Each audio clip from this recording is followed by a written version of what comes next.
السلام علیکم ورحمۃ اللہ تعالی وبرکاتہ۔ عزیزان گرامی وقار، میں یہاں علماء کرام کی خدمت میں کسی اور مقصد کے لیے آیا تھا۔ یہ میری خوش نصیبی ہے کہ آقا کریم علیہ الصلوۃ والسلام کی مقدس بارگاہ میں خراج عقیدت پیش کرنے کا موقع مل گیا، اور ان کے نواسوں کی مقدس بارگاہ میں خراج عقیدت پیش کر کے اپنی نجات کا اور آپ کی نجات کا ذریعہ بنانے جا رہا ہوں۔ اس منقبت کے چند اشعار ملاحظہ کرنے سے پہلے آقا کریم علیہ الصلوۃ والسلام اہل بیت اطہار کی مقدس بارگاہ میں حدیث السلام پیش کریں۔ صلی اللہ نبی الامی وآلہ صلی اللہ تعالی علیہ وسلم صلاۃ و سلام دائما علیک سیدی یا رسول اللہ صلی اللہ تعالی علیہ وآلہ وسلم۔ دو تین شے ملاحظہ فرمائے بس۔ فلک پہ جنت حسین کی ہے، ملاحظہ فرمائے، امام حسن کریمین نوجوانان سنت کے سردار ہیں، جنتی نوجوانوں کے سردار، ملاحظہ فرمائے۔ فلک پہ جنت حسین کی ہے، زمین پہ کعبہ حسین کا ہے۔ فلک پہ جنت حسین کی ہے، زمین پہ کعبہ حسین کا ہے۔ فلک پہ جنت حسین کی ہے، زمین پہ کعبہ حسین کا ہے۔ اور جو سارے سجدوں کی لاج رکھ لے، جو سب کے سجدوں کی لاج رکھ لے، وہ ایک سجدہ حسین کا ہے۔ جو سارے سجدوں، جو سب کے سجدوں کی لاج رکھ لے، وہ ایک سجدہ حسین کا ہے۔ فلک پہ جنت حسین کی ہے، زمین پہ کعبہ حسین کا ہے۔ بطور خاص شیخ ملاحظہ فرمائے۔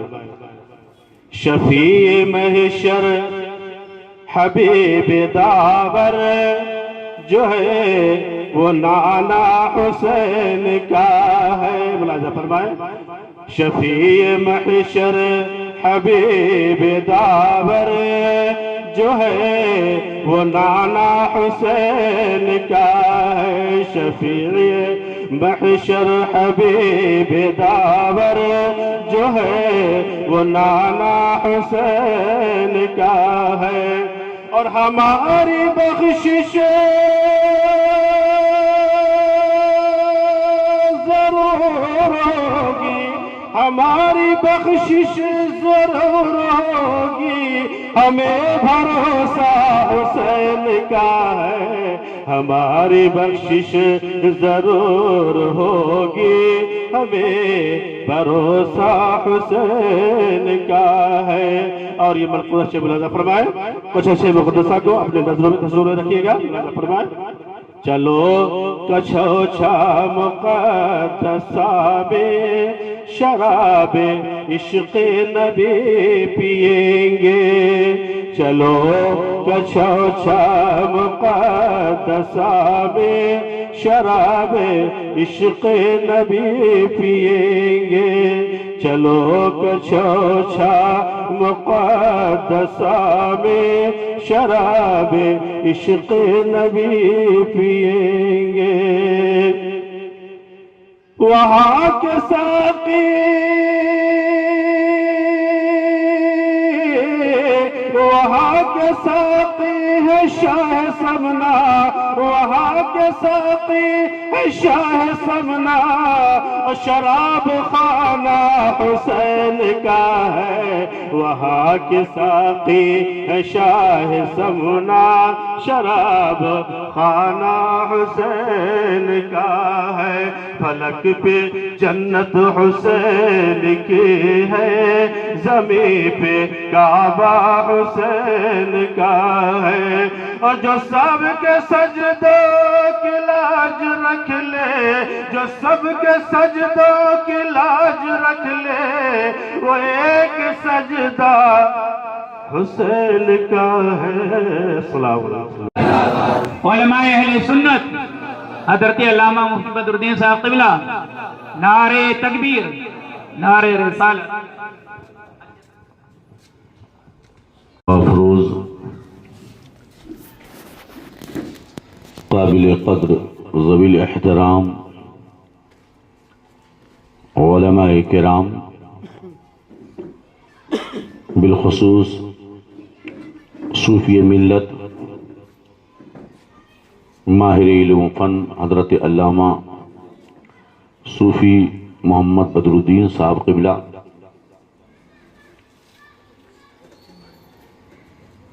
اور جامع معقول و منقولات حضرت علامہ مولانا مفتی حیات اللہ صاحب خطیب امام خضریہ مسجد،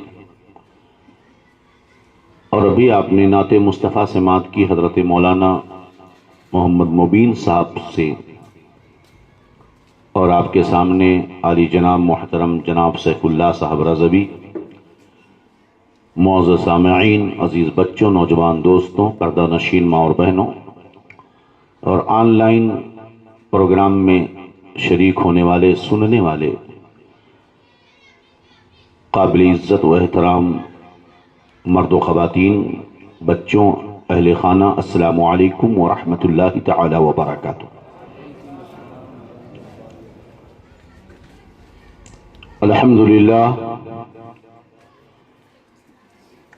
للہ المتوحد بجلال ذاتی المتقدس فی کمال صفاتی، والصلاة والسلام على سیدنا و مولانا محمد و آلہ و اصحابہ، اما بعد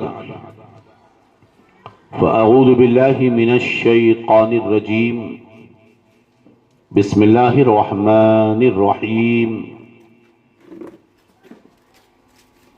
محمد الرسول اللہ والذین معه اشداء علی الکفار رحماء بینہم، صدق اللہ مولانا العظیم۔ وقال النبی صلی اللہ علیہ وسلم من يعش منکم من بعدی سیرى اختلافا کثیرا فعلیکم بسنتی وسنت خلفاء الراشدین المہدیین من بعدی وعضوا علیہ بالنواجذ، او کما قال رسول اللہ صلی اللہ علیہ وسلم وهو الصادق المصدوق، ونحن على ذلك لمن الشاہدین والشاکرین والحمد للہ رب العالمین۔ غوث اعظم بمن بے سر و سامہ مدد، قبل ایدی مدد، کعب ایما مدد، قادریم نعرے یا غوث اعظم می زنم، دمد شیخ احمد رضا خان قطب اعظم می زنم، بگرداب بلا افتاد کشتی، ضعیفانو شکست رات و پشتی، بحق کے خواجہ عثمان ہارون، مدد کن مدد کن مدد کن یا معین الدین چشتی۔ رفیقان محترم، محبان گرامی وقار، تمام اہتمام اور کمال محبت کے ساتھ اپنی اور ساری کائنات کے مرکز عقیدت، دونوں عالم کے آقا و مولا، رحمت للعالمین، شفیع المذنبین، طہ و یاسین، ارواحنا فدا سیدنا محمد الرسول اللہ صلی اللہ علیہ وسلم کی بارگاہ ناز میں بلند آواز سے درود پاک پڑھ لیں۔ اللہم صلی علی سیدنا و نبینا مولانا محمد طب القلوب و دوائها وعافیت الابدان و شفائها ونور الابصار وغیائها وعلى آلہ وصحبہ وبارک وسلم صلاة و سلاما علیک یا رسول اللہ صلی اللہ علیہ وسلم۔ اسلام تیری نبض نہ ڈوبے گی حشر تک، تیری رگوں میں خوں ہیں رواں چار یار کا، اسلام کی فطرت میں قدرت نے لچک دی ہے، تم جتنا دباؤ گے اتنا ہی یہ ابھرے گا۔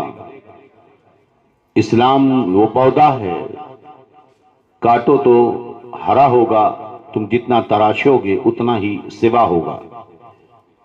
جہاں میں اہل ایمان صورت خورشید جیتے ہیں، ادھر ڈوبے ادھر نکلے، ادھر ڈوبے ادھر نکلے۔ نور خدا ہے کفر کی حرکت بخندزن، پھونکوں سے یہ چراغ بجھایا نہ جائے گا۔ آج بھی ہو گر براہیم سا ایماں پیدا، آگ کر سکتی ہے اندازے گلستاں پیدا۔ حضرات محترم، مجھ سے پہلے آپ نے ہماری جماعت کے ایک موقر، معظم، معتمد شخصیت صوفی ملت حضرت مولانا صوفی محمد بدر الدین صاحب سے، جو میرے ہم نام ہیں اور میرے بزرگوں میں ہیں، ان کا آپ نے مختصر، بڑا جامع اور بہت عمدہ دعوت کے طور پر کلام خطاب سماعت کیا۔ یاد رہے، جب کوئی بندہ فضل و کمال والا ہوتا ہے تو فضل و کمال والے کے آس پاس رہنے والے لوگ بھی اس سے فیض پاتے ہیں اور صاحب فضل و کمال بن جاتے ہیں۔ فارسی کا بڑا پیارا شعر ہے، صحبت صالح ترا صالح کند، صحبت طالح ترا طالح کند۔ اچھے کی صحبت تجھے اچھا بنائے گی اور برے کی صحبت تجھے کیا کرے گی؟ برا بنائے گی۔ تیرا ہمنشی کیسا ہے؟ اس کائنات میں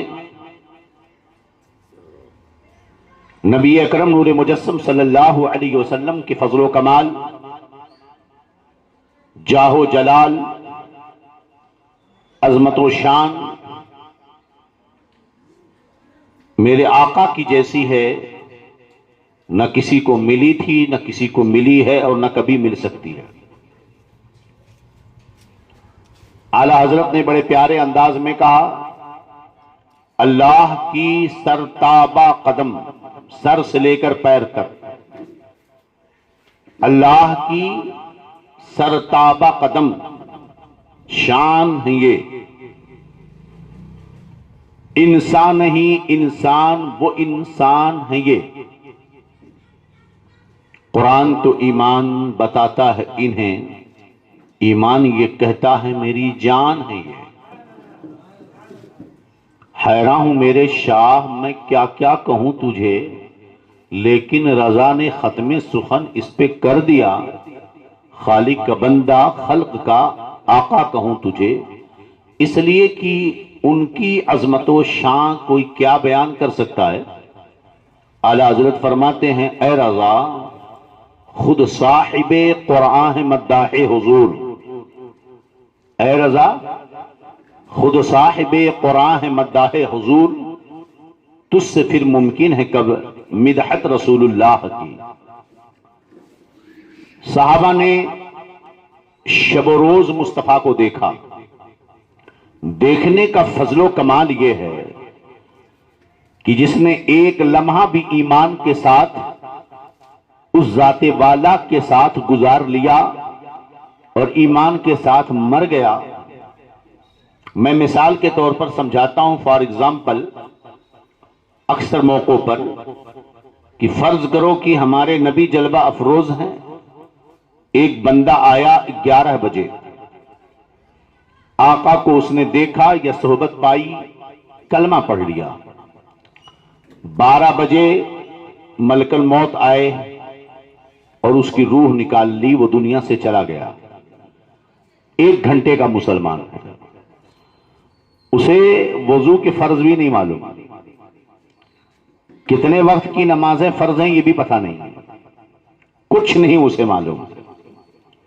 ایک وقت کی اس نے نماز نہ پڑھی، نہ کوئی تسبیح، نہ کوئی تحلیل، بس صرف اس نے مصطفیٰ کو دیکھا ہے، صرف ان کی صحبت میں بیٹھا ہے۔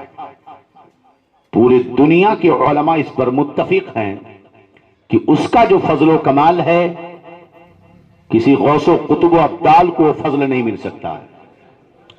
اسے جو عظمت ملی کسی عابد شب زندہ دار، تقوی شعار، قائم اللیل اور صائم الدہر کو بھی وہ مقام حاصل نہیں ہو سکتا۔ یہ صحبت نبی کی برکت کا عالم ہے۔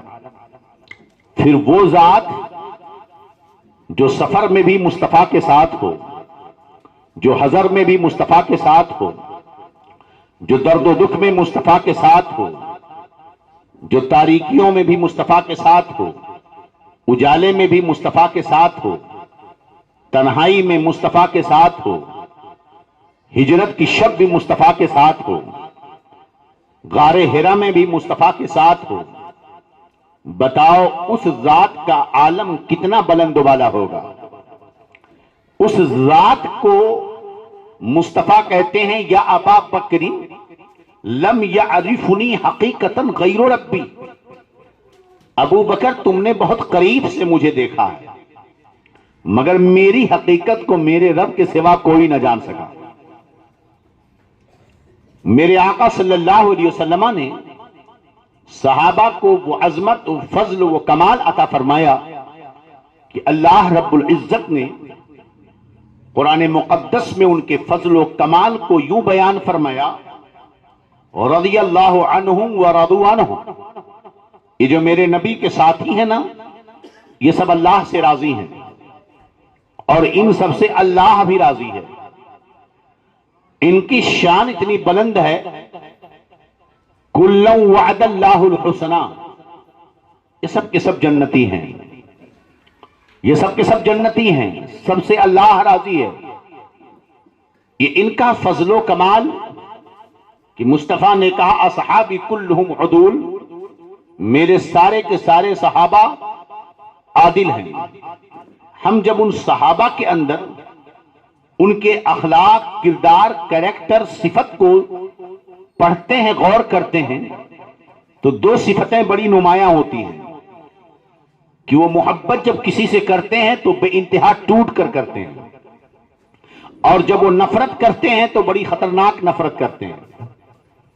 اسی لیے کیونکہ نبی کریم صلی اللہ علیہ وسلم نے ارشاد فرمایا، من احب للہ وابغض للہ فقد استکمل الایمان، جس نے اللہ کے لیے محبت کی اور جس نے اللہ کے لیے کسی سے نفرت کی اس نے جو ہے اپنے ایمان کو مکمل کیا ہے۔ مصطفیٰ نے یہ فرمایا، الحب فی اللہ والبغض فی اللہ من الایمان، اللہ کے لیے محبت کرنا اور اللہ کے لیے نفرت کرنا یہ ایمان کا حصہ ہے۔ صحابہ نے نبی کے اس قول پر یوں عمل کیا کہ ان کی ادا رب کو بھائی، اور اس نے فرمایا محمد الرسول اللہ، محمد اللہ کے رسول ہیں۔ والذین معہ اشداء علی الکفار رحماء بینہم، محمد کے جو صحابہ ہیں وہ کافروں پر بڑے سخت ہیں، کافروں پہ بڑے سخت ہیں۔ اشداء، یہ صوفی صاحب سمجھائیں گے کہ اشداء اس لفظ میں جو سختی ہے اسی طرح اس کے معنی میں بھی سختی ہے۔ میں پڑھ رہا ہوں اشداء، یہ لفظ بھی سخت نکل رہا ہے، وہ کافروں پر بہت سخت ہیں۔ رحماء بینہم، وہ آپس میں بڑے رحم دل ہیں، آپس میں بے انتہا ایک دوسرے سے محبت کرتے ہیں۔ میں پوچھتا ہوں، قرآن کہتا ہے کہ مصطفیٰ کے صحابہ آپس میں ایک دوسرے سے بڑی محبت کرتے ہیں، ایک دوسرے سے بے انتہا محبت کرتے ہیں۔ اب اگر کوئی بھنگی، کوئی فرضی مولائی، رافضی شیعوں کی گندگی کھانے والا یوٹیوب پر، فیس بک پر یہ کہے کہ ابو بکر نے علی پر ظلم کیا ہے، عمر نے علی کا حق غصب کیا ہے، عثمان نے علی کا حق دبا لیا، ابو بکر خلیفہ بنے تو علی 6 مہینہ ناراض تھے، سیدہ فاطمہ گئی ہیں اپنے باپ کے ترکے سے حصہ مانگنے، ابو بکر نے نہیں دیا تو زندگی بھر سیدہ ناراض نہیں۔ ارے ظالموں، ہم تیری بکواس اور افواہ کو سنیں یا قرآن کو سنیں کہ قرآن کہتا ہے وہ آپس میں رحم دل ہیں، وہ آپس میں ایک دوسرے سے بے انتہا محبت کرتے ہیں۔ سوچئے ذرا، باتیں جو تمہیں بڑی اچھی لگیں یہ تبلیغیوں ٹونڈوں کا طریقہ ہے، کسی کی عظمت بیان کر کے کسی کی برائی کرنا۔ اعلیٰ حضرت نے ہمیں سکھایا ہے، ہم عشق کے بندے ہیں کیا بات بڑھائی ہے، ہم ہر فضل و کمال والے کے فضل کو مانتے ہیں اور ہم سب سے محبت کرتے ہیں. ہم کسی کی محبت میں کسی سے نفرت نہیں کرتے. کسی سے محبت اس بات کی دلیل نہیں ہے کہ آپ دوسرے سے نفرت کریں. ہم مخدوم سمنانی سے بھی محبت کرتے ہیں, بندہ نواز سے بھی محبت کرتے ہیں, ہم اعلیٰ حضرت سے بھی محبت کرتے ہیں, ہم خواجہ اجمیری سے بھی محبت کرتے ہیں, ہم محبوب الہی سے بھی محبت کرتے ہیں. ہم تمام لوگوں سے جو اللہ کے محبوب ہیں ان سے محبت کرتے ہیں. یہ تو تبلیغیوں کا عقیدہ رہا کہ اللہ کی عظمت بیان کر کے وہ نبی کی شان گھٹاتے ہیں, نبی اور اللہ کی عظمت بیان کر کے اولیاء کی شان میں تنقید کرتے ہیں. اور یہ شیعہ رافضی مولائی, یہ لوگ حضرت علی اہل بیت کی محبت کا دعویٰ کر کے اصحاب رسول کی شان میں گستاخیاں کرتے ہیں. میاں اگر یہ صحابہ نہ ہوتے تو اسلام ملتا کہاں سے؟ صحابہ نہ ہوتے تو قرآن ملتا کہاں سے؟ پھر میرا چیلنج ہے, تمام کتابوں کو اٹھا لو, ذخیرے کو چھانو. یہ جو قرآن تمہارے سامنے موجود ہے یہ علی نے ترتیب نہیں دیا, پہلی ترتیب ابو بکر نے دی, دوسری ترتیب عثمان نے دی ہے. ہاں یہ بدتمیز کہتے ہیں کہ غائب کر دیا. ہم نے کہا تم ڈرپوک, تمہارا تقیہ, تمہاری نسلیں ڈرپوک, تم علی کو ڈرپوک مت بتاؤ. ہم اس علی کو نہیں مانتے جو ڈرپوک ہے. شاید تم نے کوئی خیالی علی بنایا ہوگا, تم نے کوئی اپنے تصور کا علی بنایا ہوگا. میں نے کل کہا تھا ہم اس علی کو مانتے ہیں کہ جسے کہا گیا شاہ مرداں, شیر یزداں, قوت ایک پروردگار, لا فتح الا علی, لا سیف الا ذوالفقار. ہم اس علی کو مانتے ہیں کہ جب آپ نے قلعہ خیبر پہ حملہ کیا تو مرحب سامنے آیا اور مرحب کہتا ہے میں مرحب ہوں, اے میرا نام مرحب ہے. لقد علمت الخیبر انی مرحب ساقی الصلاح وبکر المجرب. پورا خیبر جانتا ہے کہ میرا نام مرحب ہے اور میں ہتھیار بند تجربہ کار لڑنے والا ہوں. حضرت علی نے فرمایا تو مرحب ہوگا, خیبر والے تجھے جانتے ہوں گے, مگر میں انا الذی سمتنی امی حیدرا کلیس غابات کریہ المنظرا. میں وہ ہوں جس کی ماں نے جس کا نام حیدر رکھا ہے. حیدر جانتے ہو شیر کو کہتے ہیں جو کچھار سے باہر آ کر دشمن پہ حملہ کر کے پھاڑ کر رکھتے اسے حیدر کہا جاتا ہے. میری ماں نے میرا نام حیدر رکھا ہے. تو علی حیدر کرار ہے جو ہر مخالف کو پھاڑ کے رکھ دیتا ہے. اس لیے علی ڈرنے والا نہیں ہے. بنو ثقیفہ میں ابو بکر جمع ہیں, صحابہ جمع ہیں, حضرت علی کے ساتھ ساتھ سارے لوگوں نے حضرت ابو بکر کی بیعت کی اور اپنا خلیفہ تسلیم کیا مقام صداقت میں بے نیاز. اس کے بعد زمانہ آیا عمر کا, مقام عدالت میں بے نیاز. خلافت آئی عثمان کی, مقام غنا میں وہ بے نیاز. آیا علی کا دور, مقام شجاعت و شجاعت میں بے مثال. حسن و حسین کی قربانیاں بے مثال. مصطفیٰ کے سارے اصحاب بے مثل و بے مثال ہیں, ان جیسا کوئی ہو ہی نہیں سکتا. اب بتاؤ قرآن کی مانو گے یا ان فرضی مولائیوں کی رافضیوں کے فضلہ خاروں کی بات مانو گے؟ لا حول ولا قوت الا باللہ العلی العظیم. ہمیں ان کھلے ہوئے رافضیوں سے ٹینشن نہیں ہے, لیکن ان کی حرام کی کمائی پر پلنے والے یہ نطفہ نا تحقیق جو خود کو مولائی اور خود کو سنی کہتے ہیں, ارے مجھ سے بہتر کون ہے جو علی کی محبت کی بات کرے؟ دلاؤ اس علی کو. ہم بات کرتے ہیں اس مولا علی مشکل کشا کی. سبحان اللہ. حضرت علی نے سیدنا ابو بکر صدیق کے ہاتھوں پر بیعت کی. حضرت ابو بکر صدیق کی ہاتھوں پر بیعت کی. یہ مردود کہتے ہیں نہیں, بخاری میں ہے علی 6 مہینہ ناراض تھے, اس کے بعد آپ نے بیعت کی. میں نے کہا 6 مہینہ جب ناراض تھے تو اس کے بعد بیعت کیوں کی؟ 6 مہینہ خاموش کیوں بیٹھے رہے, اس کے بعد بیعت کیوں کی؟ اس وقت علی کا کیا معاملہ تھا؟ علی ناراض تھے, بیعت نہیں کی, بعد میں بیعت کی. اتنے دنوں تک سارے صحابہ جس کو اپنا خلیفہ مان چکے ہیں علی اکیلے نہیں مان رہا ہے، ان کے گھر والے معاذ اللہ ان کے کہنے کے مطابق نہیں مان رہے ہیں، پھر علی مانے تو کس بنا پر؟ علی اس سے پہلے دلیل نہیں جانتے تھے، غلطی پہ تھے، اب وہ صحیح ہوئے اس لیے مانا، یا پہلے ڈر گئے تھے اب جو ہے ڈر خوف ہوا تو مانا؟ میں کہوں گا علی وہ تھا جس کی شان یہ ہے، مصطفیٰ کہتے ہیں نا مدینۃ العلم وعلی بابھا، علی اے علی میں علم کا شہر ہوں، تو اس کا دروازہ ہے، تو علی تو علم میں بے مثال ہے، اس لیے علی دلیل نہیں جانتے تھے، یہ غلط بات ہے، علی دلیل جانتا تھا، اگر تم کہو کہ پھر ڈر گئے اس لیے بیعت بعد میں کی، میں کہوں گا علی ڈرتا نہیں ہے، جو حق ہے اسے بیان کرتا ہے۔ بات سمجھ میں آ گئی کہ نہیں؟ رہا یہ کہ 6 مہینے کے بعد سراسر غلط، یہ ایک روایت ہے، مگر میں تمہیں بتاؤں مصطفیٰ جان رحمت کے خلیفہ اول سیدنا ابو بکر صدیق ہیں، میرے نبی کا وصال ہوا، 2-3 راتیں گزری تھیں، ایک دن مصطفیٰ جان رحمت کے خلیفہ صدیق اکبر نماز پڑھا کر مسجد نبوی سے باہر نکلے، دیکھا حسن کھیل رہے ہیں، حسین کھیل رہے ہیں، انہیں اٹھایا اپنے کندھے پر بٹھایا اور فرماتے ہیں قربان میرے ماں باپ حسن تجھ پر، تو علی کی طرح نہیں دکھتا ہے، تو مصطفیٰ کی طرح دکھتا ہے، تو مصطفیٰ کی طرح دکھتا ہے، تو علی کے مشابہ کم ہے، تو مصطفیٰ کے مشابہ کم ہے، میری ماں تجھ پر قربان، میرے باپ تجھ پر قربان۔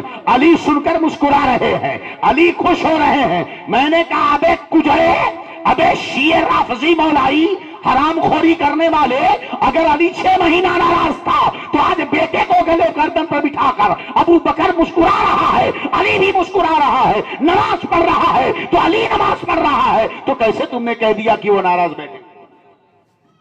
بات سمجھ میں آ گئی؟ پلے پڑی بات؟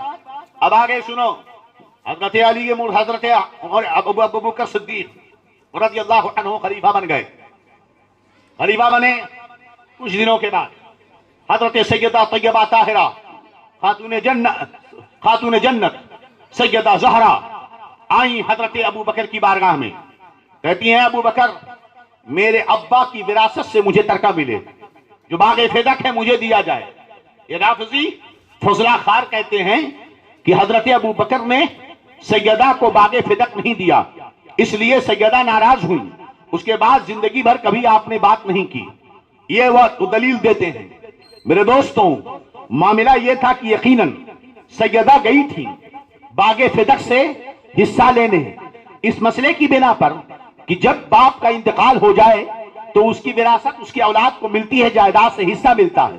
حضرت فاطمہ گئیں وراثت سے حصہ لینے کے لیے، حضرت ابو بکر صدیق نے ان کے سامنے حدیث پیش کی، اے خاتون جنت سیدہ، آپ کے بابا کا فرمان ہے، میرے آقا کا فرمان ہے، میں لا نورثو ما ترکناہ صدقتن، نبی جب کچھ چھوڑتا ہے وہ سب صدقہ ہوتا ہے، ہم کسی کو وارث نہیں بناتے، ہمارا والد کیا ہے، انما ہم ورث العلم، انبیاء کیا ہوتے ہیں، یہ علم کی وراثت دیتے ہیں، درہم و دنانیر کی وراثت نہیں بانٹتے۔ نبی کے دنیا سے جانے کے بعد جو جائیداد، جو پیسے، جو دولت بچتی ہے وہ کسی کی وراثت نہیں ہوتی، اس لیے کہ نبی دولت کے لیے نہیں آتا بلکہ اس کی وراثت علم ہے، لہذا جو عالم بنے وہ نبی کا وارث ہے، جو عالم بنے وہ نبی کا وارث ہے۔ اسی لیے بخاری میں فرمایا انما العلماء هم ورثۃ الانبیاء، یہ علماء ہی انبیاء کے وارث ہیں۔ تو اہل علم جس نے علم زیادہ سیکھا وہ اتنا بڑا مصطفیٰ کا وارث ہوا ہے۔ تو نبی وراثت میں علم چھوڑتے ہیں، دولت نہیں چھوڑتے، لہذا نبی کریم کا باغ فدق جو ان کے تصرف میں تھا، فاطمہ اس میں سے آپ کو نہیں ملے گا، آپ اس کے حقدار نہیں ہیں۔ میری سیدہ گئی تھی مانگنے، لیکن جب نبی کی حدیث سنی تو آپ واپس چلی آئیں۔ اب یہ کمینے کیا بولتے ہیں، سیدہ واپس آ گئیں، اس کے بعد آپ نے کبھی بات ہی نہیں کی۔ میں نے کہا ابے مکاروں، ابے کجڑوں، ارے بے حیا بے شرموں، کیا تم جس طرح تمہاری عورتیں نوحہ میں اور عزہ میں ناچتی ہے، ڈھولوں تاشوں پر اچھلتی ہے، بازاروں پہ گھومتی ہے، کیا تم نے سیدہ کو بھی ایسا سمجھا ہے؟ وہ سیدہ ضرورت پڑی تھی ابو بکر کے پاس گئی تھی، تھی وراثت مانگنے کے لیے مسئلہ حل ہو گیا. اب سیدہ کبھی باہر نہ آئی جن کے چادر کو سورج نے نہ دیکھا ہے. کیا وہ سیدہ بار بار جا کر ابو بکر و عمر سے بات کریں گی؟ نہیں، وہ سیدہ ہیں جن کے اعلیٰ حضرت فرماتے ہیں جس کی چادر نہ دیکھا مہو مہر نے اس ردائے نزاہت پہ لاکھوں.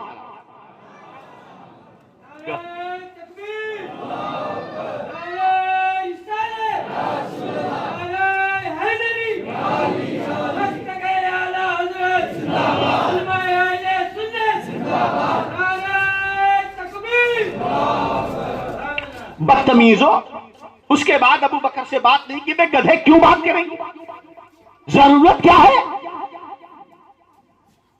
وہ باپردہ خاتون جس کی چادر کو سورج نے نہ دیکھا، جن کی آنچل کو، جس کو آنچل کو چاند نے نہ دیکھا، اور جس کے پردے اور عفت کا یہ عالم کہ محشر کے دن جب سیدہ زہرا خاتون جنت پل صراط سے گزریں گی، اعلان کیا جائے گا یا معشر الجمع نکسوا رؤوسکم وغضوا ابصارکم فإن فاطمہ بنت محمد تمر علی الصراط.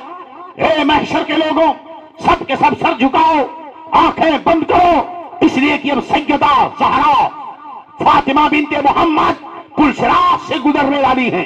ارے دنیا تو دنیا جس کے لیے سب کے سر محشر میں جھکا دیے جائیں گے، جس کے لیے سب کی آنکھیں محشر میں بند کر دی جائیں گی. اب ایک کجڑو، تم سمجھتے ہو کہ فاطمہ روز جائیں ابو بکر سے بات کرنے؟ ہائے ہلو سلام علیکم. ارے مردودو، یہ تمہاری بیٹیاں ہوں گی، یہ سیدہ نہیں ہو سکتی ہے، ایمان والے کی بیٹی نہیں ہو سکتی ہے. سیدہ کا بات نہ کرنا، سیدہ کا نہ جانا اس بنا پہ نہیں تھا کہ وہ ناراض تھی، بلکہ سیدہ کو تقویٰ اور طہارت کی، عفت کی وہ مجسمہ تھی، پیکر تھی، اس لیے سیدہ کبھی باہر. یہ کون سی بات ہے؟ تم حکومت بکتے ہو مردودو، تمہاری نسلوں میں دم نہیں ہے. تم لا کر کے جو ہے عزاداری میں عورتوں کو نچاتے ہو. سیدہ طیبہ طاہرہ عابدہ زاہدہ لخت جگر مصطفیٰ جان رحمت خاتون جنت. مصطفیٰ اس دنیا سے گئے، آقا فرما گئے جب میرے آقا کو دفن کیا گیا ہے نا، دفن کیا گیا نا میرے آقا کو، تو جب دفن کر کے لوگ واپس آئے، ہے تو سیدہ پوچھتی انس ابا کو دفنا دیا کہاں؟ کہا تمہیں ہوا، تم سے ہوا یہ کیسے کہ ان کے اوپر آپ تم نے ان کی قبر میں مٹی ڈالی؟ کہ سیدہ رب کا حکم ہے، ہمیں عمل کرنا پڑا. اللہ اکبر. سیدہ طیبہ طاہرہ ارشاد فرماتی ہیں صبت علی مصائب لو انہا صبت علی الایام سرن لیالیا. مجھ پر میرے ابا کے دنیا سے جانے پر جو مصیبت ٹوٹی ہے نا، جو غم ٹوٹا ہے نا، جو درد مجھے ملا ہے نا، اگر یہ مصیبت، یہ غم، یہ درد پہاڑ دن پر گرتا نا تو دن دن نہ رہ جاتا، رات بن جاتا.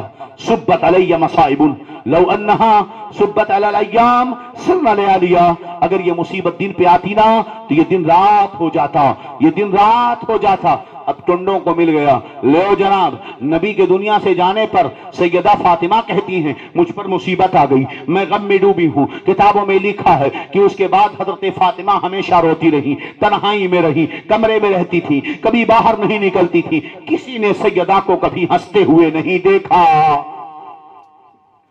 ابے وہ غم تھا مصطفیٰ کے جانے کا. میاں ذرا سمجھو اتنا غم کیوں ہوا؟ میاں جسم سے کوئی ٹکڑا اگر الگ ہو جائے تو درد کتنا ہوتا ہے سمجھتے ہو؟ نبی فرماتے ہیں فاطمہ تو بضعۃ منی، فاطمہ میرے جسم کا ایک ٹکڑا ہے. درد تو ہونا ہے. اب جو ہے درد اتنا کہ زندگی بھر اس کے بعد جب تک جی ہیں کبھی آپ مسکرائی نہیں. ہاں ایک دن مسکرائی ہیں. اب ایک کجڑو ذرا دیکھو کب مسکرائی ہیں. حضرت فاطمہ کچھ الجھن میں رہتی تھی. حضرت اسما جو حضرت ابو بکر کی بیوی، ابے خبیثوں کچھ تو پڑھا ہوتا.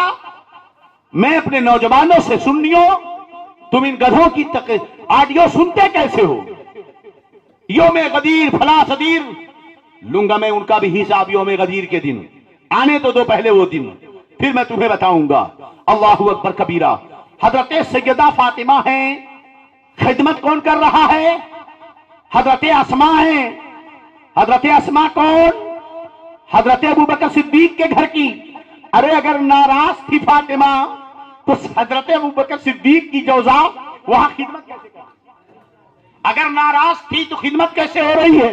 ایک دن کہتی ہے بیوی آپ کو بے پردگی کا بڑا ڈر ہے، جنازے ننگے جاتے ہیں، میں نے حبشہ میں دیکھا تھا کہ وہاں جب کوئی عورت جاتی تھی تو لوگ جو ہے لکڑیوں کا جھاوا بناتے تھے اور اس کے اوپر کپڑا ڈال دیتے تھے، اندر جو ہے ناش ہوتی تھی، اس طرح پردہ ہو جاتا تھا۔ چنانچہ انہوں نے ایک ایسے ہی جنازے کا حصہ بنایا اور اس کے بعد اوپر سے کپڑا لگا کر کہا سیدہ دیکھو آپ کے جنازے کے لیے ایسا ہی رہے گا۔ حضرت سیدہ نے دیکھا تو جو کبھی نہ مسکرائی تھی آج پردے کو دیکھ کر سیدہ مسکرا گئی۔ اپنی پوری زندگی میں نبی کے دنیا سے جانے کے بعد ایک مرتبہ صرف سیدہ مسکرائی ہیں، بے پردوں، ننگوں، نطفے نہ تحقیقوں۔ سیدہ کی ناراضگی کی وجہ ابو بکر نے صدقہ باغ فدق نہ دیا اس لیے ہے۔ کتنا بیوقوف بناؤ گے تم لوگوں کو۔ اے مسلمانوں سمجھو، حضرت سیدہ فاطمہ پردے کا اتنا خیال کرتی۔ یہی تک نہیں، ایک مرتبہ نبی کی بیویاں کھڑی ہوئی، ساری بیویاں، میرے نبی دنیا سے گئے، 9 ازواج تھی اس وقت۔ سب کے سب نے سوچا عثمان غنی کو اپنی طرف سے کھڑا کیا جائے اور جا کر ابو بکر صدیق سے کہیں کہ نبی کی جائیداد سے نبی کی بیویوں کو وراثت ملے۔ حضرت عائشہ کھڑی ہوئی، فرماتی ہیں کیا تم نے سنا نہیں؟ نبی کریم صلی اللہ علیہ وسلم نے فرمایا ہے ما لا نورث ما ترکناہ صدقۃ، ہم اپنی جائیداد کا کسی کو وارث نہیں بناتے، جو ہم چھوڑتے ہیں وہ صدقہ ہوتا ہے۔ جو ہم چھوڑتے ہیں وہ کیا ہوتا ہے؟ صدقہ ہوتا ہے۔ حضرت نے بتایا نا، نبی کی بیویاں وراثت مانگنے جا رہی ہیں، وہ کہتے ہیں ہم صدقہ چھوڑتے ہیں۔ نبی کی بیویاں وراثت کیوں لیں گی جناب؟ جب آدمی مرتا ہے تب نکاح ٹوٹتا ہے۔ جب انسان مرے گا ہی نہیں تو نکاح ٹوٹے گا کیسے؟ اور جب نکاح ٹوٹے گا نہیں تو پھر اس کا نکاح کسی اور سے ہوگا کیسے؟ تو زندہ ہے واللہ، تو زندہ ہے واللہ، میری چشم عالم سے چھپ جانے والے۔ میرا ایک مرتبہ مناظرہ ہو گیا ایک غیر مقلد وہابی سے، میں نے کہا ایک بات بتاؤ، وہ کہتا نبی زندہ ہے، دلیل؟ میں نے وہی دلیل دی جو حضرت نے بیان فرمائی۔ یاد رکھنا ہے کوئی معمولی مفتی نہیں ہے، بڑے قابل، بڑے متحرک، بڑے فعال آدمی ہیں، سیدھے سادے ذرا تصوف میں رہتے ہیں مگر علم بڑا مضبوط ہے۔ انہوں نے جو دلیلیں آپ کے سامنے رکھی ہیں سبحان اللہ، میں نے کہا نبی کریم صلی اللہ علیہ وسلم کی ازواج سے نکاح جائز نہیں ہے، اس کا مطلب نبی زندہ ہے۔ وہابڑے نے فوراً کہا نکاح جائز نہیں ہے اس لیے کیونکہ نبی کی بیویوں کو قرآن کہتا ہے وہ ازواجہ امہاتکم، نبی کی بیویاں تمہاری مائیں ہیں اور ماں سے نکاح حرام ہے۔ میں نے کہا گدھوں یہ بتاؤ امتی نبی کا کیا ہوتا ہے، نبی امتی کا کیا ہوتا ہے؟ اس نے کہا امتی نبی کا بمنزلہ اولاد ہوتی ہے اور نبی بمنزلہ باپ ہوتا ہے۔ میں نے کہا تب اس کا مطلب کیا ہوا؟ جتنی عورتیں ہیں یہ نبی کی بیٹیاں ہوئی، جتنے مرد ہوئے یہ نبی کے بیٹے ہوئے، نبی سب کا باپ ہوا تو بیٹی کا باپ سے نکاح جائز نہیں ہے۔ بتا عائشہ نبی کی بیٹی ہوئی کی نہیں؟ نبی کی بیٹی ہوئی کی نہیں؟ حضرت میمونہ نبی کی بیٹی ہوئی کی نہیں؟ ارے نبی کی بیویاں ہماری مائیں حکمن بھی ہیں اور حقیقت بھی ہیں۔ یا نبی کی امت، نبی کی جو اولاد ہے یہ حکمن ہوتی ہے، کہنے کے لیے ہوتی ہے، مرتبے کی بنا پہ ہوتی ہے۔ جیسے چچا کو کہہ دیا جاتا ہے یہ میرا باپ ہے، بڑے باپ کو کہہ دیا جاتا ہے یہ میرا باپ ہے، وہ حقیقت میں باپ نہیں ہوتا۔ سمجھے؟ مسئلہ صرف اتنا ہے کہ نبی کی ازواج سے نکاح اس لیے حرام ہے کیونکہ نبی زندہ ہے، اور جب زندہ ہے تو نکاح نہیں ٹوٹا، اور جب نکاح جب تک نہیں ٹوٹے گا تب تک وہ عدت نہیں گزاریں گی، اور جب تک وہ عدت نہیں گزاریں گی تب تک کسی سے نکاح۔ تو زندہ ہے واللہ، بولو تو زندہ ہے واللہ، تو زندہ ہے واللہ، میری چشم عالم سے چھپ جانے والے حضرت سیدنا جب ان بیویوں نے مانگا تھا رکھا تو حضرت عائشہ نے فرمایا نبی اپنی جائیداد کا کسی کو وارث نہیں بناتے۔ ساری ازواج مطہرات خاموش ہو گئی، آپ نے مطالبہ نہیں کیا۔ اب میں نے سنا ایک جو ہے کجرا ابھی جلدی تقریر کر رہا تھا، اپنی آڈیو پھیلا رہا ہے، ہمارے لوگ سنتے ہیں اور پریشان ہوتے ہیں۔ وہ کجرا کیا تقریر کرتا ہے؟ نبی کی وراثت میں سے اگر کسی کو نہیں ملتا ہے تو نہیں ملتا ہے۔ فاطمہ کو نہیں دیا، کیوں؟ اس لیے کہ نبی کی جائیداد نہیں بڑھتی ہے۔ تو عائشہ کو کیوں دیا؟ عمر کو کیوں؟ عائشہ کو کیوں دیا؟ ساری بیویوں کو کیوں دیا؟ کس کے باپ کی بکوتی تھی کہ جس کمرے میں مصطفیٰ مدفون ہے اسی کمرے میں ابو بکر کیوں دفن کیے گئے، اسی میں عمر کیوں دفن کیے گئے؟ جب وہ نبی کی جائیداد کے وارث نہیں تو کس حق کی بنا پر اس میں دفن ہوئے ہیں؟ میں نے کہا گدھوں، خوب اندھے کو سوجھی ہے، شوربے سے کھائے، بٹیر ہاتھ نہ آئی تو زاگ لے کے چلے۔ ذرا سوچو تو صحیح، یہ کتنا بڑا دھوکہ ہے حضرت، کہ کہتے ہیں کہ جب نبی کی جائیداد نہیں ملتی تو کمرہ عائشہ کی ملکیت کیسے ہوئی؟ اس ملکیت میں ابو بکر نے کیسے دفن کیے گئے؟ اس کے اندر عمر کیسے دفن کیے گئے؟ وہ جائیداد تو ان کی ہے نہیں، وہ تو نبی کی ہے۔ ہم نے کہا گدھوں تم نے سمجھا نہیں، یہ نبی کی وراثت نہیں ہے۔ نبی نے ایک ایک کمرہ بنایا اور اپنی زندگی میں ساری بیویوں کو اس کا مالی بنا دیا تھا۔ نبی کی وراثت نہیں بٹی ہے، یہ نبی نے اپنی زندگی میں اپنی ازواج کو ان کمروں کا مالی بنا دیا تھا، وہ ہبہ کر دیا تھا، وہ گفٹ کر دیا تھا۔ تو اس کمرے کے مالکہ تھی حضرت عائشہ۔ کون تھی مالک اس کی؟ حضرت عائشہ اس کی مالکہ تھی۔ بات سمجھ میں آ رہی کہ نہیں؟ یہیں پر جب سرکار بیمار ہوئے تو آپ حضرت عائشہ خود فرماتی ہیں کہ میرے نبی نے تمام بیویوں سے یہ اجازت لی کہ میں اب کسی اور کے گھر میں نہیں رہوں گا۔ حضرت عائشہ فرماتی نبی نے کہا کہ میرے گھر میں نبی رہیں گے۔ حضرت عائشہ کہتی میرے گھر میں نبی رہیں گے، یہ نہیں کہا کہ نبی کریم نے کہا میں اپنے گھر میں رہوں گا، بلکہ کس کے گھر میں رہوں گا؟ عائشہ کے گھر میں رہوں گا۔ اس کا مطلب ہے نبی نے اپنی ظاہری حیات میں حضرت عائشہ کو اس زمین کا مالک بنا دیا۔ ایک چیز اور ہوئی، ترمذی شریف اٹھاؤ، ترمذی شریف باب استقبال القبلہ و استدبارہ کے تحت امام ترمذی نے ایک روایت نقل فرمائی حضرت عبداللہ ابن عمر سے، کہتے ہیں رقیت یومن علی بیتی، ایک روایت میں ہے رقیت یومن علی بیتی حفصہ، ایک دن میں اپنے گھر پہ چھت پہ چڑھا۔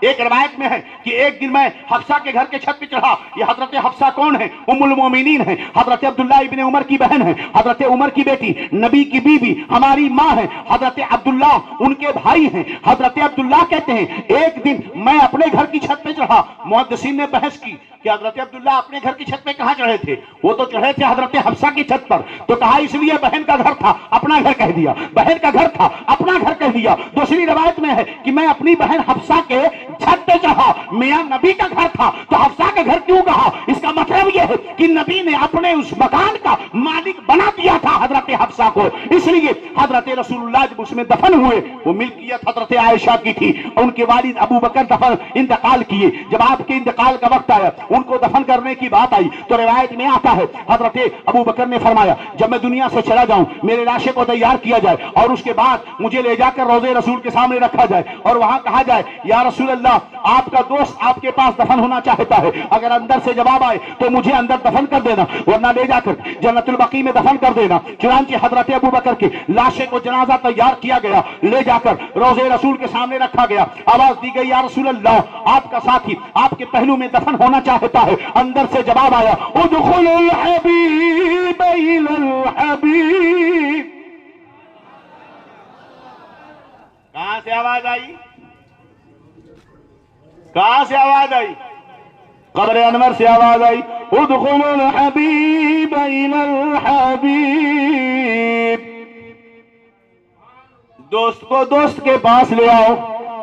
دروازہ خود بخود کھل گیا اور میرے نبی کے بغل میں تھوڑا سا نیچے حضرت ابو بکر کو دفن کیا گیا۔ اس کے بعد جب حضرت عمر کا زمانہ آیا، حضرت عمر کا آخری وقت ہے، آپ نے اپنے بیٹے عبداللہ سے کہا جاؤ سیدہ عائشہ کو میرا سلام کہنا، سیدہ عائشہ کو میرا سلام کہنا اور ان سے کہہ دینا کہ وہ مجھے اجازت دے دیں تاکہ میں رسول اللہ صلی اللہ علیہ وسلم اور اپنے ساتھی ابو بکر کے بغل میں دفن کر دیا جاؤں۔ ان کے بیٹے آئے، سلام عرض کیا، اے ام المومنین عمر آپ کو سلام کہہ رہے ہیں اور یہ چاہتے ہیں کہ آپ انہیں اجازت دے دیں تاکہ مصطفیٰ کے پہلو میں وہ بھی دفن ہو جائیں۔ حضرت عائشہ نے سنا، کہا سنو میں نے وہ جگہ اپنے لیے رکھی تھی، میں نے وہ جگہ اپنے لیے رکھی تھی اور اس لیے، لیکن چونکہ عمر کی خواہش ہے تو آج میں اپنی خواہش پر عمر کی خواہش کو ترجیح دیتی ہوں، عمر کی خواہش کے سامنے اپنی خواہش قربان کر دیتی ہوں۔ لاؤ عمر کو وہاں پر دفن کر دو، عمر کو وہاں پر۔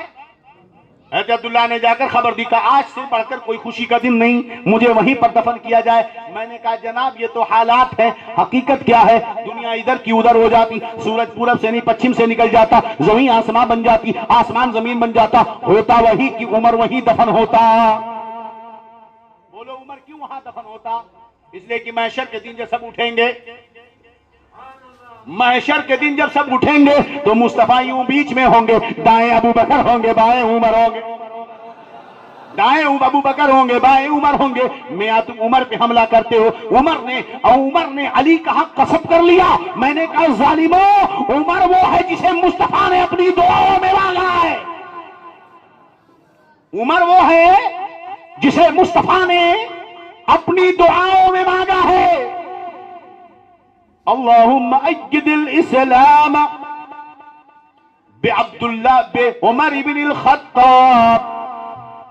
حاکم نے روایت کیا مستدرک میں کہ اللہ کے رسول فرماتے، اے اللہ اسلام کی تو مدد فرما، اللہم اعز الاسلام بعمر بن الخطاب، اے اللہ عمر بن خطاب کو ایمان دے کر کے اسلام کو عزت عطا فرما۔ جسے مصطفیٰ نے دعاؤں میں مانگا ہو تم اسے ظالم کہتے ہو، بے شرمو؟ جس کی وجہ سے اسلام کو عزت ملی ہو تم اسے ظالم کہتے ہو؟ عمر وہ ہے جو مصطفیٰ کا وزیر ہے اس دنیا میں، عمر وہ ہے جس کی زبان سے فرشتے بولتے ہیں، عمر وہ ہے جسے دیکھ کر شیطان بھاگتا ہے۔ اب بات آئی تو بتا دوں، میرے نبی فرماتے ہیں عمر کون؟ فرمایا انی رأیت شیاطین الجن والانس قد فروا من عمر، میں انسانی شیطان اور جناتی شیطان دونوں کو دیکھتا ہوں، میرے عمر کو دیکھ کر کے بھاگتے ہیں۔ آپ سوچتے ہوں گے جناتی شیطان تو ہوتا ہے، انسانی شیطان کون ہے؟ ہم نے کہا دیکھ لو، جو عمر کا طریقہ چھوڑ کر بھاگے وہی جناتی انسانی شیطان ہے۔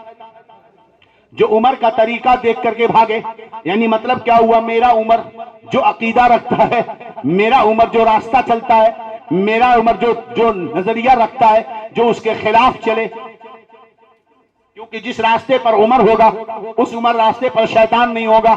میرے نبی نے شیطان کی دو قسمیں بتائیں، ایک انسانی شیطان، ایک جناتی شیطان، ایک انسانی شیطان، جناتی شیطان۔ میرے نبی کہتے ہیں میرے عمر کو دیکھ کر انسان والا شیطان بھی بھاگتا ہے، جناتی شیطان بھی بھاگتا ہے۔ جناتی شیطان تو آپ جانتے ہو، لیکن انسانی شیطان کون ہے؟ جاننا تو اس دور میں بھی جان لو، دیکھ لو کہ عمر کا طریقہ کیا ہے۔ جو عمر کے راستے پہ نہ ہو، عمر کے فتوے سے چڑھتا ہو، عمر کے طریقے سے چڑھتا ہو، سمجھ لینا کہ وہ انسانی شیطان ہے۔ اب جتنے شیعہ رافضی ہیں، فرضی مولائی ہیں، سب عمر سے چڑھتے ہیں، اس کا مطلب سب انسانی شیطان ہیں۔ ارے بھائیوں، ہم تمہیں تمہارے گھر تک آ جائیں گے، پہنچائیں گے۔ ہاں یاد رکھنا، کہیں سختی بھی ہے، کہیں محبت بھی ہے۔ ہم آپ سے بڑا پیار کرتے ہیں جناب، ورنہ یہ جو ہم چلا رہے ہیں نا اتنے زور زور سے، آپ کی طرح ہم بھی دکان چلا سکتے ہیں، ہم بھی کسی فیکٹری میں کام کر سکتے ہیں۔ ہمارے باپ دادا کا بنایا ہوا بہت ہے، تو کوئی اور مولوی ہوگا جو کسی سیاسی آدمی کا نذرانہ لینے کے لیے کفر کو ایمان بتا دے۔ ہم نہیں بتاتے، بات سمجھ میں آ رہی کہ نہیں؟ ہاں، آئینے جمع مردی حق گوئی وہ بے باکی، اللہ کے شیروں کو آتی نہیں روبائی۔ تو انسانی شیطان دیکھنا ہو نمبر ایک، جو عمر سے جلے انسانی شیطان، جو عمر کو دیکھ کر بھاگے انسانی شیطان، جو عمر سے نفرت کرے وہ انسانی شیطان، اور جو عمر کے طریقے کے خلاف ہو انسانی شیطان۔ بخاری شریف کی حدیث پاک ہے، ایک مرتبہ ساری عورتیں حضرت عائشہ کے پاس آ گئی، احتجاج کرنے، دھرنا دے کر کے پہنچ گئیں، پہنچنے لگی، کہنے لگی اے عائشہ ام المومنین رضی اللہ عنہا، دیکھو تو دیکھو، حضرت رسول اللہ نے عورتوں کو مسجد میں آنے سے نہیں روکا، حضرت ابو بکر نے عورتوں کو مسجد میں آنے سے نہیں روکا، یہ عمر کو کیا سوجی ہے؟ ہم عورتوں کو مسجد میں آنے سے روک رہے ہیں، ہم عورتوں کو مسجد میں آنے سے، وہ تو ہی بڑے دینداروں نے کہا جی یہ عمر ہے، ہمیں عورتوں کو مسجد میں آنے سے روکتے ہیں۔ حضرت عائشہ فرماتی ہیں اللہ کی قسم نبی کریم صلی اللہ علیہ وسلم نے تمہاری جو آج حالت ہے یہ دیکھی ہوتی، تب تو تم ٹھیک ٹھاک تھے، ان کا ظاہری زمانہ گیا، ابو بکر کا زمانہ چلا گیا، عمر کا یہ دور آیا ہے، پیسے آ گئے، دولتیں آ گئی۔ پہلے کیا تھا کہ بڑے نیک آدمی، بولے کیوں؟ کہا نہیں باہر نہیں نکلتے، بولے کیوں؟ کہا نہیں ہماری بیٹی نماز پڑھتی ہے، گھر میں رہتی ہے، موبائل نہیں استعمال کرتی۔ ہم نے کہا بہت اچھی بات ہے، لیکن پیدا پتہ چلا بزنس چلا، کروڑوں آئے، لاکھوں آئے، اب پتہ چلا کہ وہی بیٹی وہ آئی فون لے کر گھوم رہی ہے، چار موبائل ہے، وہی دیکھو تو شاپنگ ہے، وہی دیکھو دولت جیسے آئی دینداری کم ہو گئی۔ حضرت عائشہ فرماتی ہیں آج جو تم نے اپنا رہنے سہنے کا ڈھنگ بنایا ہے، اپنا جو رہنے سہنے کا ڈھنگ بنایا ہے، اگر تمہارا یہ ڈھنگ رسول اللہ دیکھ لیتے تو وہ بھی تمہیں منع کر دیتے۔ لَمُنِعَتْ كَمَا مُنِعَتْ نِسَاءُ بنی اسرائیل، تو تم بھی منع کر دیے جاتے جیسے بنی اسرائیل کی عورتوں کو منع کر دیا گیا۔ حضرت عمر بڑے سخت تھے، عورتیں مسجد میں نہیں آئیں گی، اس لیے کہ عورتوں کا ڈھنگ بدل گیا، عورتوں کی چالیں بدل گئی، عورتوں کا لباس بدل گیا، عورتوں کا رہن سہن بدل گیا۔ اب یہ مسجد میں نہیں آئیں گی، کیونکہ مسجد میں آئیں گی تو بقیتی کریں گی، بکواس کریں گی، پردے کا خیال نہیں رہے گا، مسجد کی حرمت اور احترام ختم ہو جائے گا۔ اب بولے جناب تو پھر تمہاری عورتیں مارکیٹ میں کیوں جاتی ہیں، تمہاری عورتیں یہاں کیوں جاتی ہیں، تمہاری وہاں عورتیں وہاں کیوں جاتی ہیں، تم مسجد میں نہیں آنے دیتے، مارکیٹ میں جانے دیتے؟ تو ہم نے کہا کون بولا مارکیٹ جانے کو؟ ہماری کسی کتاب میں فتویٰ دکھا دو۔ میاں اگر کوئی مارکیٹ میں جا کر کے ناچے اور کوئی آ کر مسجد میں ناچے، کیا دونوں برابر ہے؟ ہم مسجد میں نہیں آنے دیں گے، کوئی مارکیٹ میں ناچتا اس کا کام، مگر ہم مسجدوں کو عورتوں کا اڈا نہیں بناتے۔ بات آ رہی کہ نہیں؟ اور یہ ہم خود اپنی طرف سے نہیں بنا رہے ہیں، بلکہ حضرت عمر جس راستے پر، اس راستے پر شیطان نہیں۔ اب آگے میں نہیں بولتا، تم خود سوچ سمجھ لینا، ورنہ کل بولو گے حضرت آپ کس کو کیا بول گئے۔ عمر کا طریقہ یہ ہے کہ عورتیں مسجد میں نہیں آئیں گی، عورتیں مسجد میں منع کرتے رہے۔ ایک دن بیوی نے کہا چھوڑو، آج لوگ مسجدوں میں بدتمیز ہو گئے ہیں، آج کے بعد میں مسجد نہیں جاؤں گی۔ اب سب لوگوں نے عورتیں مسجد میں آنا اور بند ہو گیا۔ میرے نبی صلی اللہ علیہ وسلم کے زمانے میں عورتیں مسجد میں آتی تھیں، مگر زبردستی لایا نہیں جاتا تھا۔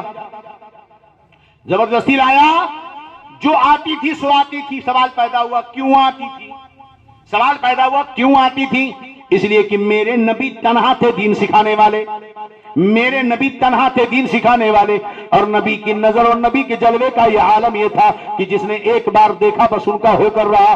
ارے جب مصطفیٰ سامنے ہو تو کسی اور کا خیال کیا آئے گا؟ میرا نبی دین سکھا رہا ہے، اور جگہ پر دین سیکھنے کا انتظام نہیں تھا، اس لیے میرے نبی مردوں عورتوں سب کو دین سکھاتے تھے۔ لیکن جب دو دین سیکھنے والے ہو گئے، باپ نے دین سیکھ لیا، بیٹے نے دین سیکھ لیا، بھائی نے دین سیکھ لیا، اب حکم ہو گیا کہ بیٹی کو اس کا باپ دین سکھائے، بیوی کو اس کا شوہر دین سکھائے، بہن کو اس کا بھائی دین سکھائے۔ بات سنا رہی کہ نہیں؟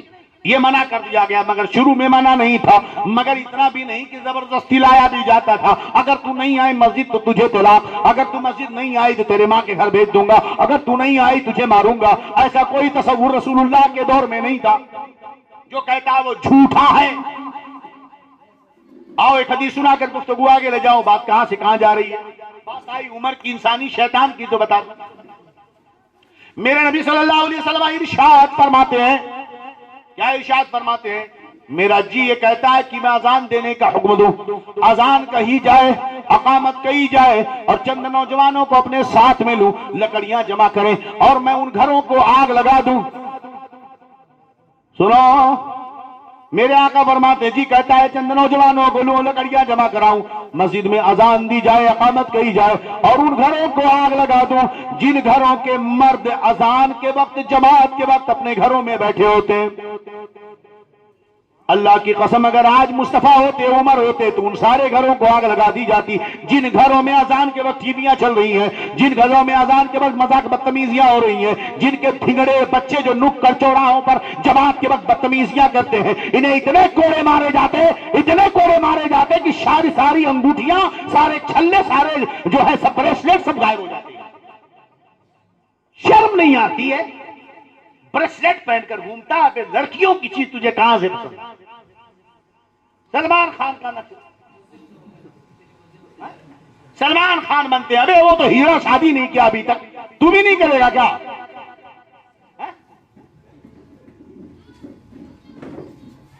گلے میں بریسلیٹ، سب بغل میں بیٹھ جائے تو پوچھنا پڑتا ہے نام کیا ہے، تب پتا چلتا ہے، نام بتاتا تب پتا چلتا ہے کہ مسلمان ہے۔ نام بتاتا ہے تب پتا چلتا ہے کہ یہ مسلمان ہے، ورنہ ہاتھ میں وہ دھاگا، چھلے، کڑے، لا حول ولا قوت الا باللہ۔ تم نے عورتوں کا ڈھنگ کب سے سیکھ لیا؟ ہم تو یہی جانتے تھے کہ گلے میں لاکٹ اور ہار عورتوں کی ہوتی ہے، ہاتھوں میں بریسلیٹ عورتیں پہنتی ہیں۔ سلمان خان کا لک ہے اس کا، ابے کیا لک ہے، شادی ہوئی نہیں، 55 سال کا رڑوا گھوم رہا ہے اور لک ہے اس کا، اور سارا لک ہے اس کا۔ ہمارے لک دیکھو ماشاءاللہ، ہم سے خوبصورت ہو تو بتا دو، اس کو لک کر، مر گیا تو کوئی رونے والا نہیں، اس کو لک بولتے ہیں۔ ارے جو اوپر سے دکھتے ہیں نا وہ اندر سے کیسے ہوتے ہیں تمہیں کیا پتا؟ اپنا آئیڈیل حسین کو بناؤ، اپنا آئیڈیل حسن کو بناؤ، مصطفیٰ کو بناؤ، ابو بکر کو بناؤ، عمر کو بناؤ۔ دیکھو عمر کو سیدھا ڈنڈے سے برابر کرتے تھے، شیطان ڈر کی وجہ سے بھاگتا تھا عمر کو، وہ جلال تھا عمر کا۔ آج جو عمر کا نام سن کر بھاگے سمجھ لینا یہ ابلیس کی انسانی ضروریت ہے۔ جتنے رافضی ہیں، جتنے شیعہ ہیں فرضی مولائی، بہت تکلیف ہوتی انہیں عمر سے، عمر نے ظلم کیا، عمر نے ظلم کیا، عمر نے ظلم کیا۔ ابے تیری پھٹی جا رہی ہے، علی نے کبھی نہیں کہا کہ عمر نے ظلم کیا، کبھی نہیں کہا کہ ظلم کیا۔ عمر کو دیکھ کر شیطان بھاگے۔ اب عمر کا راستہ کیا ہے کہ مسجدوں میں عورتوں کو نہ بلاؤ، تو جو ان کے طریقے کے خلاف جائے سمجھ لو وہ کیا ہے۔ عمر کا کام تھا 20 رکعت تراویح، کیا 20 رکعت تراویح کس نے کیا؟ کہا نبی نہیں پڑھے، میں نے پھر کہا ابو بکر نہیں پڑھے، میں نے کہا پھر بولے عمر پڑھے، میں نے کہا عمر پڑھے نہ پڑھے، عمر پڑھے نا۔ تمہاری دلیل ہے، یہ دلیل تو یاد رکھ سکتے ہو آپ، یہ دلیلیں تو یاد رکھ سکتے ہو نا۔ عمر نے پڑھا نا، بولے ہاں پڑھا۔ میں نے کہا تکلیف کیا ہے؟ ہم نے یہی سنا تھا کہ عمر سے تکلیف، جو عمر کا طریقہ 20 رکعت کا، تیرا طریقہ 8، سمجھ میں آتا ہے کچھ 60 گانٹھ ہے، ابلیس سے کچھ 60 گانٹھ ہے اندر سے، تب تو عمر کے خلاف جا رہا ہے۔ بات ہے نا کہ نہیں؟ بولو 3 طلاق نہیں ہے، وہ ایک ہی طلاق ہے۔ نبی کے زمانے میں، ابو بکر کے زمانے میں، صحابہ کے زمانے میں، پھر کب 3 ہوئی؟ بولے عمر نے سیاست میں کیا۔ ہم نے کہا بے سیاست میں کیا پر کیا؟ بولے ہاں۔ ہم نے کہا تجھے تکلیف؟ کہا ہاں عمر سے تکلیف۔ ہم نے کہا میرے نبی فرماتے ہیں انی لأرى شیاطین الجن والانس قد فروا فی عمر۔ ہم نے یہ سنا تھا کہ عمر کو دیکھ کر شیطان چڑھتا ہے، تو عمر کے طریقے سے تو ہٹا۔ عمر نے 3 طلاق کو 3 طلاق قرار دیا، ایک نہیں قرار دیا۔ اب دلیلیں بہت ساری ہیں، دوسری دلیل سن لو۔ میرے نبی فرماتے ہیں علیکم من یعش منکم من بعدی سیرا اختلافا کثیرا، جو تم میرے بعد تم میں سے جو زندہ رہے گا بہت اختلاف دیکھے گا۔ اب جب اختلاف بہت زیادہ ہو تو بتاؤ کیا کرے کیا کرے؟ میرے نبی نے کہا ٹینشن کیوں لیتے ہو؟ علیکم بسنتی، تمہیں یہ یوٹیوب وہ فلانا، وہ مرزا جہنمی، یہ فلانا، یہ ٹھکانا، یہ وہ سننے کی ضرورت نہیں۔ علیکم بسنتی، علیکم بے، تم پر میری سنت کی اتباع لازم ہے۔ یا رسول اللہ آپ کی سنت کیسے پتہ چلی؟ کہ سنت خلفاء الراشدین المہدیین من بعدی، اور میرے بعد میرے خلفاء راشدین کی سنت پہ عمل کرنا۔ مانا کی عورتیں رسول کے زمانے میں نہ روکی گئیں، ابو بکر کے زمانے میں نہ روکی گئیں، مگر عمر کے زمانے میں روکی گئی ہیں۔ میرے نبی نے کہا خلفاء راشدین، ابو بکر خلیفہ راشد، عمر خلیفہ راشد، عثمان خلیفہ راشد، علی خلیفہ راشد، حسن خلیفہ، تو خلفاء راشدین کی پیروی تم پر لازم ہے۔ مانا کی تراویح کی رکعت اتنی تھی اتنی تھی، ادھر تھی ادھر تھی، بات کی بات ہے، پھر کبھی دیکھیں گے۔ مگر تمہاری دلیل تم یاد رکھو، ہمیشہ صرف ڈیفینس مت کرو، کبھی اٹیک بھی کیا کرو. کبھی اٹیک نہیں، ہم تو پہلے اٹیک ہی کرتے تھے مگر اب بزدل ہو گئے سب کے سب. اب سب کو تعویذ چاہیے، جھاڑ پھول چاہیے، گنڈا چاہیے، پیر کے پیچھے بھاگنے والا چاہیے. اب کسی کو پڑھنا لکھنا نہیں، پیر صاحب پھونک دے ساری قسمت بن جائے. ابے وہ پیر پہلے اپنے گھر پھونک لے. سید نجیب میاں صاحب ماریری دامت ذل العالی فرمایا کرتے تھے، پیر کے دم درود سے آج تک مرید سائیکل نہیں خرید پایا، مگر مرید کے نذرانے سے پیر صاحب کے فلیٹ پہ فلیٹ، فلیٹ پہ فلیٹ، کار پہ کار، بنگلوں پہ بنگلوں. حضرت فارچونر کے نیچے چلتے نہیں، مرید کے دعا سے. تو بہتر تو تم ہو گئے یار. میں سارے پیروں کی بات نہیں کرتا، خبردار یا قائد ملت کو نہیں لانا، اس لیے کہ قائد ملت ہماری سلطنت کا شہنشاہ ہے. شہنشاہ کا پروٹوکول ہوتا ہے. بات سمجھ میں آ رہی ہے؟ ابھی اسی محلے میں میری کل دعوت ہے، میری ایک بچی شاگردہ ہے، اس نے کہا کہ حضرت کل آپ دعوت میں آئیے پرسوں. میں نے کہا ٹھیک ہے، مجھے راستہ میں کسی کو لے، میں اسے کیا معلوم. تو کہنے لگی کہ میں نے کہا رکشہ بھیج دینا. تو کہہ رہی ہے کہ نہیں حضرت آپ کار سے آؤ. میں اپنی کار میں چلاتے ہوں. بولے میرے گھر رکشے سے نہیں آ رہا، کار سے آ. تو یہ اس کی اپنی محبت ہے، حضرت میرے کار سے آ. تو بات سمجھ میں آتا رہی کہ نہیں؟ تو یہ الگ چیز ہو گئی. جو بادشاہ ہے وہ کیا ہے؟ بادشاہ ہے. اور یاد رکھو سلطنت قائم ہے تو تم قائم ہو. تم کیا جانو کہ قائد ملت کون ہے؟ ناپتے ہو علم، بیٹھو کبھی تب پتا چلے گا. مچھلی کے بچوں کو تیرنا سکھایا نہیں جاتا.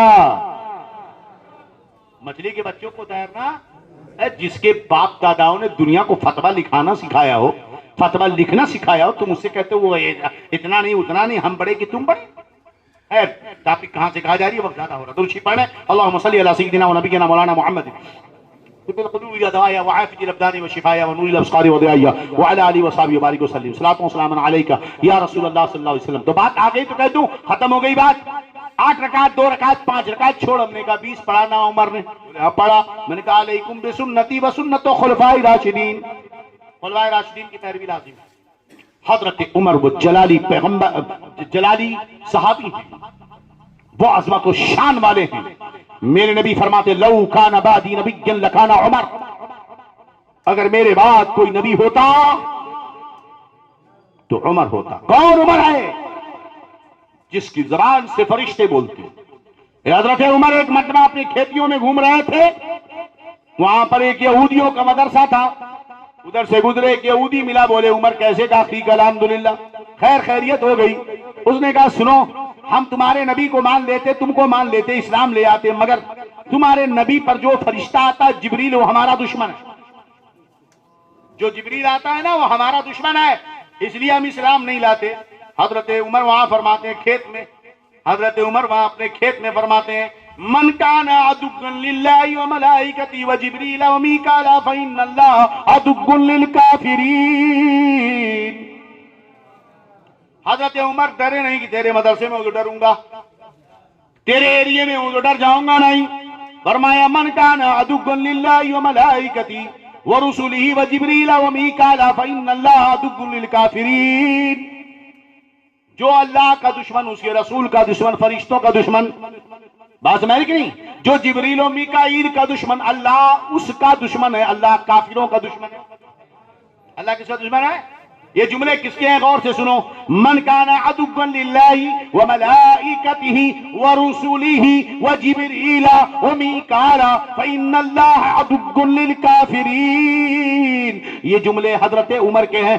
ابھی عمر کھیت سے دربار مصطفیٰ میں پہنچنے والے تھے، یہ واقعہ بتانے والے تھے. عمر کے پہنچنے سے پہلے جبریل آ گئے سدرۃ المنتہا سے قرآن کی آیت لے کر. اے اللہ یا رسول اللہ، آپ کا رب یہ آیت اتار رہا ہے. آیت کیا ہے؟ جبریل پڑھتے ہیں من کان عدوا للہ وملائکتہ ورسلہ وجبریل ومیکائیل فإن اللہ عدو للکافرین.